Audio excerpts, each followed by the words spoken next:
Sveiki gyvi Trakų TV žiūrovai, šįsyk su manimi Trakų sporto direktorius Virmantas Lemežis. Sveikas Virmantai. Sveiki visi. Turbūt teko matyti, kokius klausimus surašė tie žmonės, kurie domisi Trakų gyvenimu. Tau beje reiks atrinkti kažkurį įdomiausią, kažkam turėsim įteikti dovanų. Pradėsim nuo Vladislavo Marjanovičiaus Kučevskio. Teko išgirsti šią pavardę kada nors anksčiau. Facebook'e tai. Tai Facebook'e ir tai yra daugiausiai klausimų žmogus uždavęs bet kam. Jam beje kažkuris iš žaidėjų netgi padovanojo marškinėlius, kurių jis dar sakė negavo. Šiandien irgi pretenduoja į prizą. Ja? Gerai, tai pradėkime nuo Vladislavo. Visų pirma, noriu pasveikinti puikaus sezono progą, kurios riterių rungtynės įsiminė ir kodėl. Nebuvo tokių rungtynių, kad labai įsimintų. Man visas rungtynės žiūri kaip profesionalo akim ir jos visos yra svarbios, todėl kažkaip negaliu pasakyti, kad jos buvo kažkokios išskirtinės. Gal šiek tiek Europos rungtynės buvo, kur daugiau nervų kainavo, tačiau šiaip šį sezoną jaučiausi pakankamai Gerai, stabiliai, todėl kad žinodavau, ko tikėtis per rungtynes ir tas, kaip pasakyti, žaidimas nebuvo atbanguotas ir pakankamai stabilus visą sezoną, todėl nebuvo taip, kad ten vienas. Šiaip, jeigu žiūrėtumėm iš žaidėjų pusės, tai Rūbiniai daugiausiai triukšmo buvo po antros pergalės prie Žalgirį. Kaip tos rungtynės ir ta pergalė? Prieš pagrindinį konkurentą visą laiką yra smagu laimėti ir tai aišku sukelia daugiau emocijų, bet kaip pasikartosiu, jos nėra svarbiausias, visos rungtynės yra sezoninės svarbios ir kaip patirtis rodo, kad ne tik prieš pagrindinius savo konkurentus prarandi taškus, bet ir prieš komandas einančias žemiau Trakų. Pagrindiniai konkurentai nebuvo taip prieš sezoną, kad galvotumėt, jog, turiu omeny visi vadovai, žaidėjai, kad pagrindiniai konkurentai bus Sūduva ir Atlantas, o ne Žalgiris? Tai Sūduva ir Atlantas tai taip pat irgi konkurentai, tik tai pačiam gale šiek tiek atotrūkis gavosi, bet šiaip tai visą laiką jautėm spaudimą ir iš jų. Pačios skaudžiausios rungtynės šį sezoną? Šiauliuose greičiausiai bus. Šiauliuose, kur daug momentų neišnaudojom ir teko grįžti su 0 taškų namo. Dar čia vienas Vladislavo klausimas. Vakar prisiminiau, dabar jau ne vakar, jau truputį seniau, žmogus prisiminė, kad gal prieš kokį 10 Virmantas dalyvavo pokalbių laidoje naktinėse pramogose. Kas čia tokio? Tai buvo toks atvejis, draugas toje laidoje dirbo ir paprašė sudalyvauti, tai teko sudalyvauti ir atsakinėti žiūrovų. Bet juk tu tuo metu nebuvai kamerų mėgėjas, tu apskritai toks, Taip, nesu ir dabar kamerų mėgėjas, bet, kaip pasakyti, teko draugui pagelbėti. Gera patirtis? Taip, labai gera. Kodėl išsiskyrė keliai su Leonardo, ko netiko jis? Su Leonardo mums kaip ir viskas tiko, tačiau jisai išvyko į Braziliją dėl asmeninių priežasčių šeimininių, tačiau nuo naujo sezono, manau, mes vėl jį pamatysime Trakuose. Yra tokia galimybė? Taip, 90%, kad jisai jau bus pas mus. Deividas Kalvaitis, kaip sekasi Trakų seniorų komandai? Smagus toks klausimas Trakų senioram ir pats žaidžiu seniorus. O nekeista, kad jau... Kiek atsimenu, tai turnyrinės lentelės viršuje esam po pirmo rato, tai smagu, laukiu antro rato. O tokiais, kada eini žaisti už seniorus, niekada nekyla klausimas, atrodo, negi aš jau tinku tai amžiaus grupiai, kad galėčiau ten eiti? Ne tai, kad atrodo, bet aš labai gerai jaučiuosi, dėl to, kad aš jaučiu, kad ten mano vieta dabar, senjoro. Tai va, tai tikrai labai, labai smagu. Daugiau reikia viens ant kito negu, tarkim, pirmoji lygoje, kai žaisdavo. Visko būna, visko būna. Daugiau emocijų, kai jėgų nėra, tada tenka rėkti. O tam visada jėgų atsiranda. Tam jėgų atsiranda. Gerai, čia aišku, kad spėju, kad labai daug ką dominantis klausimas, kieno sutartis baigėsi. Sutartis tai Linas Klimavičius sutartis baigėsi, jisai dabar, kiek žinau, išvažiavęs į peržiūrą ir dėl jo likimo, tai jisai turbūt spręsis vėliau, kaip ar liks naujam klube, ar grįš atgal, bet Linui visą laiką, kaip pasakyti, durys atviros. Bet su juo panaši situacija buvo ir prieš šį sezoną. Taip, jisai po kiekvieno sezono nori išbandyti jėgas aukštesnėme lygyje, tai klubas, kaip pasakyti, neužkerta kelio ir... Kita vertus, po tokio sezono turbūt normalu yra kažką bandyti. Taip. Pats tas amžius jo dabar, kad save išbandyti. Kieno dar iš svarbiausių žaidėjų sutarčių neturi Trakai? Kaip ir visų turi. Ok, koks šio praėjusio sezono klubo biudžetas? Biudžetas irgi... Giedrius Judickas klausia. Išsisukinės, pamatysit. Taip, tai mes kaip visada sakom, kad tas biudžetas yra toks, kad neturėtume, kad savo įsipareigojimus galėtume įvykdyti ir jisai toks yra, kokio reikia pasiekti savo tikslam.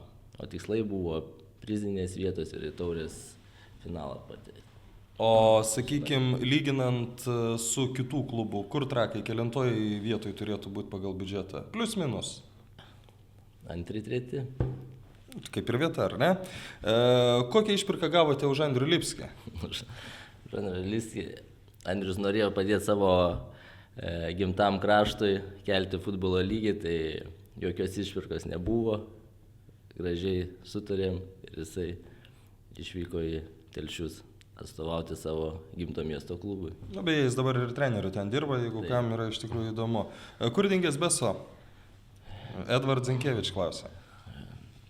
Beso šis sezonas nesusiklostė, kankina traumas.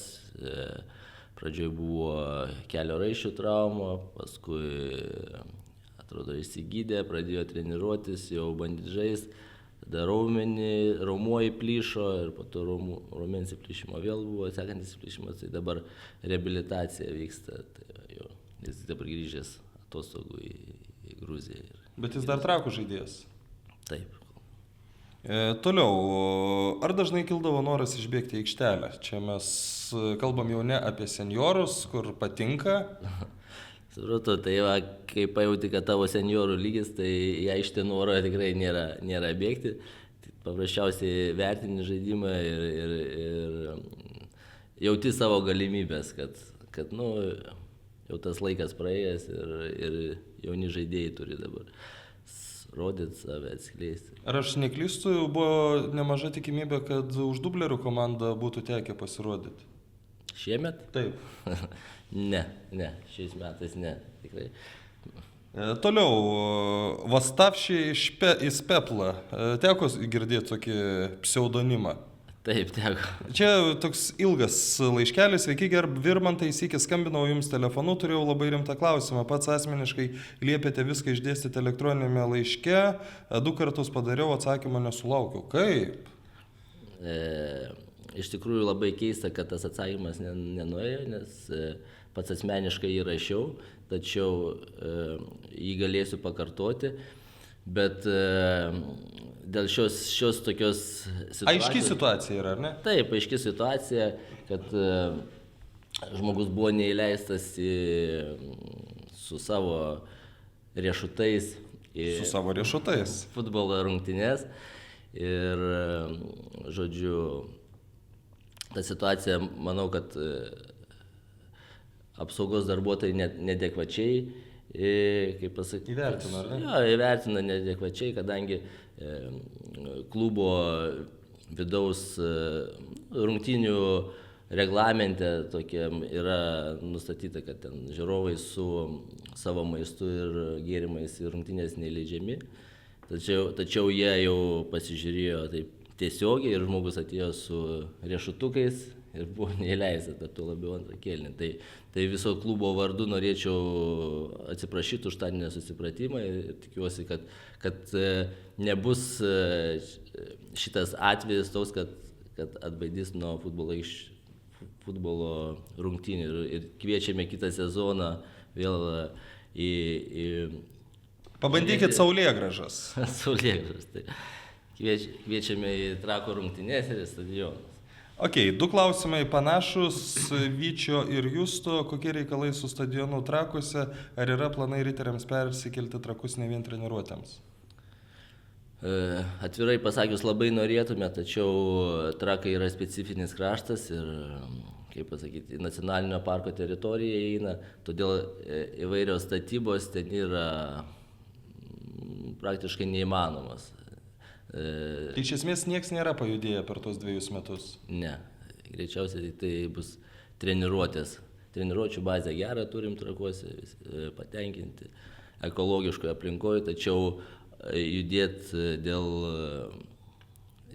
kažkokios įspūdingesnės infrastruktūros, kuriuose galėtume rungtyniauti A lygos čempionate ar tuo labiau Europoje, tai šansų mažai.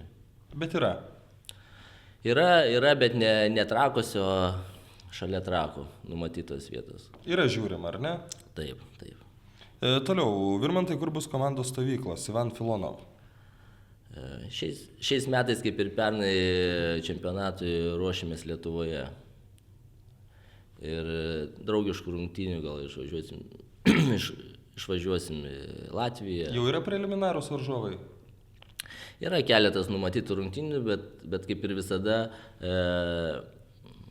kaip pasakyti, suderinimas visą savaitę iki, nes futbolas toks dalykas, kad pastoviai keičiasi viskas, todėl viskas spręsis jau savaitę iki rungtynių. Dabar esam nusimatę, bet... Čia vieną klausimą panašų turėjom, tik iš kitos pusės. Dabar ar tikitės išlaikyti visus pagrindinius žaidėjus kitam sezonui? Kitaip tariant, ar bus dar tokių kaip ta trijulė, su kuria jau atsisveikinta? Pagrindinius žaidėjus tikrai norime ir manau išlaikysime ir gal keletų žaidėjų pasistiprinsime, bet branduolys išliks tikrai. O jau yra irgi tie preliminarūs, su kuriais kalbėtumėt dėl pastiprinimo? Numatyta žaidėjų, kurie atvyks į peržiūrą per pasirengimo laikotarpį, bet kol kas konkrečiai nenorėčiau nieko. Supratau. Ar tarptų žaidėjų yra, nežinau, kodėl klausi, Šarūnas Margūnas, Mario Balotelli? Tarptų žaidėjų tikrai nėra, bet aš pagalvojau, čia klausimas yra, ar išsinuomosim kitiem metam. Tai aš manau, kad ten Balotelis gali išsinuomoti turbūt Trakus kitiem metam, ne mes Balotelį. Tai. Tokia realybė. Taip, dar vienas klausimas apie tai, kas gali būti, kas negali būti. Kažkada buvęs Trakų žaidėjas Gediminas Paberžis.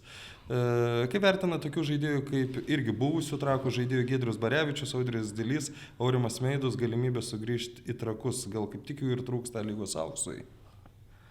Manau, kad A lygos auksui, jeigu klausimo autorius dar pasijungtų, tai tikrai palengvėtų situacija. Taip. Mintimis, dar vienas Vladislavo klausimas, mintimis jau svarstau apie kitus metus, jau LFF taurės burtų laukiam. Kokio varžovo pusfinalį nori, su kuo pageidautumėt kautis finale? Visiškai nesvarbu. Yra svarbu? Aš manau, kad nesvarbu yra. Ar pusfinalį žaisi su, manau, Žalgiris stipriausias varžovas, ar finalė. Vis tiek norint laimėti, reikia visus apžaisti. Ir viskas. Klausimas, kuris man nepatinka, bet jeigu čia jau surašytas, tai paklausiu, Mantas Tonkus. Jūs bent galit pasakyti, ko iš tikrųjų nori mergaitė? Ko man tos Tonkaus mergaitė nori, tai aš negaliu pasakyti. Aš galiu pasakyti, ko auginu pats 2 dukras. Ko jie nori? Jos. Jos nori, tai jos nori lėlių, nori žaisti ir nori dėmesio. O jeigu šiaip bandyti rimtai atsakinėti šitą klausimą, tai nesvarbu, ar turbūt ar berniukas, ar mergaitė, visi nori dėmesio ir viską daro dėl dėmesio. Trakų klubui trūksta dėmesio? Trakų klubui netrūksta. Tai yra viskas, tai yra paskutinis klausimas, dabar tik ne paskutinis, prieš paskutinis. Kurio klausimo autorius bus apdovanotas Trakų atributika? Trakų atributika, manau, kad reiktų labiausiai nusivylusiam. Vostavšai spepla, ką tai reiškia? Neturiu supratimo, ką tai reiškia? Neturiu taip pat supratimo. Tai prieš įteikdamas dovaną turėsi paklausti, ką tai reiškia. Taip. Šiandien tiek.